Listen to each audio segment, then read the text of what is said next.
Ho aminareo aneriavana ny fahasoavana sy ny fiadanana avy amin'Andriamanitra Ray sy Jesoa Kristy Tompontsika. Amen. Voafatotra tonga mpanafaka. Voafatotra tonga mpanafaka. Zany no asongadiny mofinainantsika anio amin'ny bokin'ny Asan'ny Apôstôly fa 9:20, ny andininy fa 5:20 hatramin'ny fa 4:30. Vakina amin'ny anaran'i Jesosy manao hoe: ary noho ny namaton'alina dia nivavaka sy ny hira fideranan'Andriamanitra Paoly sy Silasy, ary niaino azy ny mpifatotra.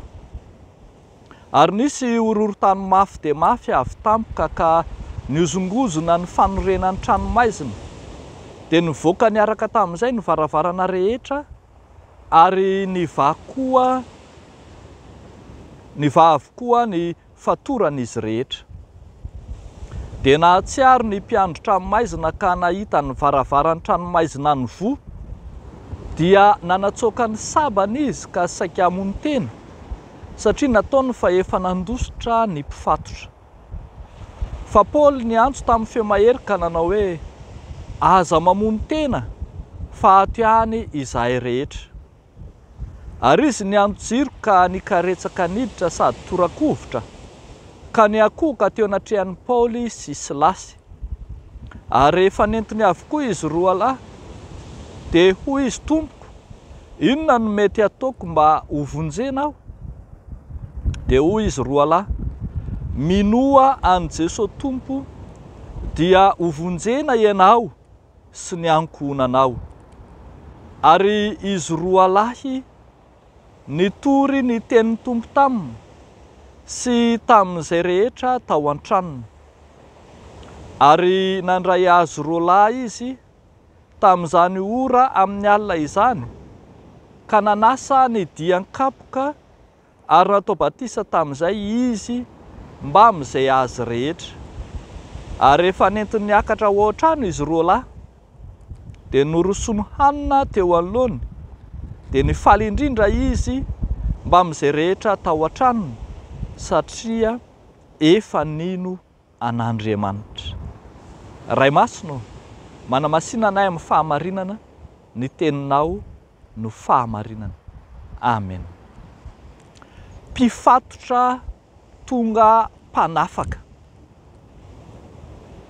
Mahavalanana ny fiasan'Andriamanitra ry havako malala. Ho an'ny olona tsotra dia hoe mampidikizo ny fitoriana ny filazantsara, fa vokatry ny fitoriana filazantsara pahabe maso nataon'ny Apôstôly Paoly sy Silasy, dia indro nampidirina an-tranomaizina izy, nosamborina, nokapohina tamin'ny hazo, natao an-tranomaizina, natao tsara ambina, nampidirina tamin'ny tranomaizina anatiny indrindra, ary dia noblokiana hazo ny tongony roa. Ny fijerin'izao tontolo izao dia hoe mangeja ny filazantsara. Ny zavatra hitantsika kosa nefa ry havako malala eto amin'izao soratra masina izao dia mahita fa manafaka ny filazantsara. Paoly sy Silasy aloha dia efa avy nanafaka ilay vehivavy azony fanahy ratsy, ilay nisy fanahy mahavaly, no afahana tamin'ny anaran'i Jesosy.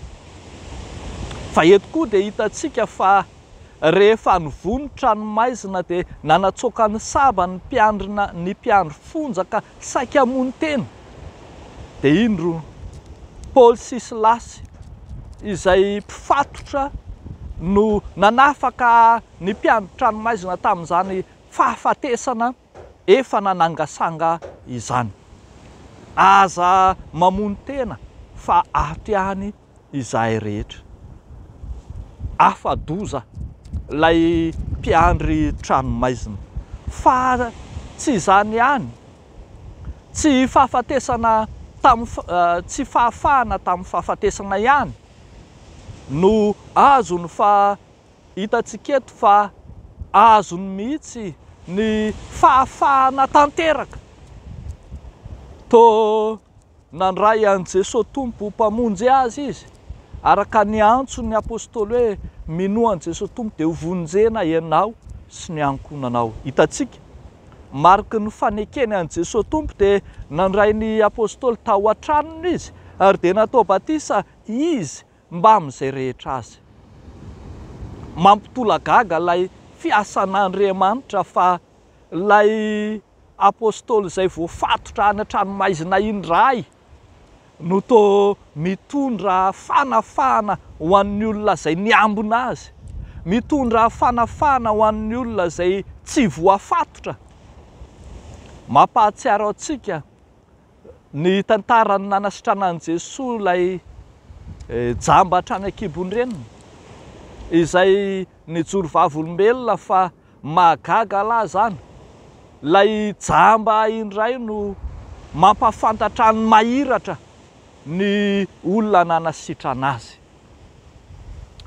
Ry havako malala ao amin'ny Tompo, tsy voafetra na voagejany zava-misy, mety ho tranomaizina, mety ho aretina, mety ho olana maro samihafa, mety sakana amin'ny endry mivantana na mikolaka anakanana ny fitorinan'ny filazantsara, kanefa ambara eto fa tsy manakana ny famonjena ho an'izay tiany Tompo hovonjena zany.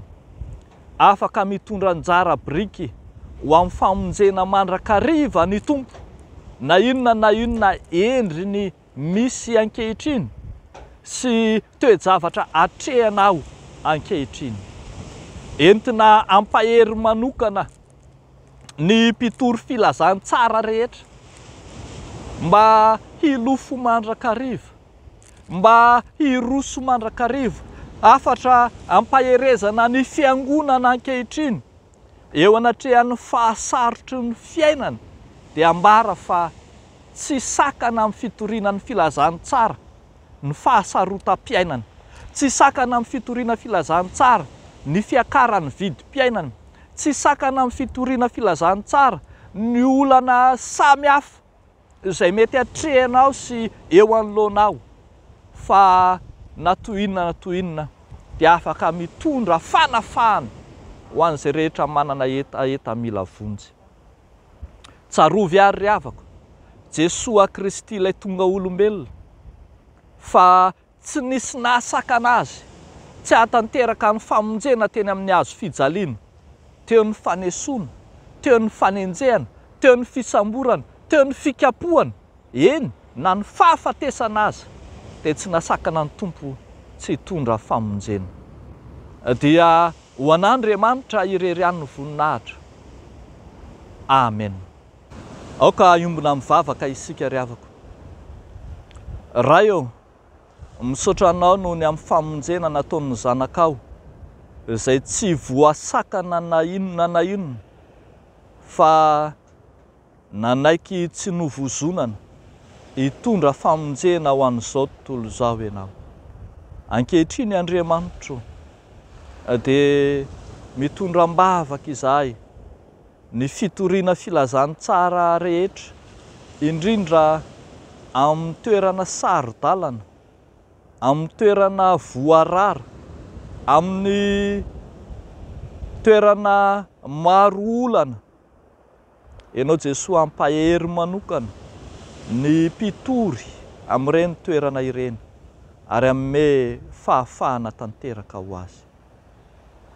Dia ataonay izany vavaka izany amin'ny anaran'i Jesosy Kristy Tomponay. Amen.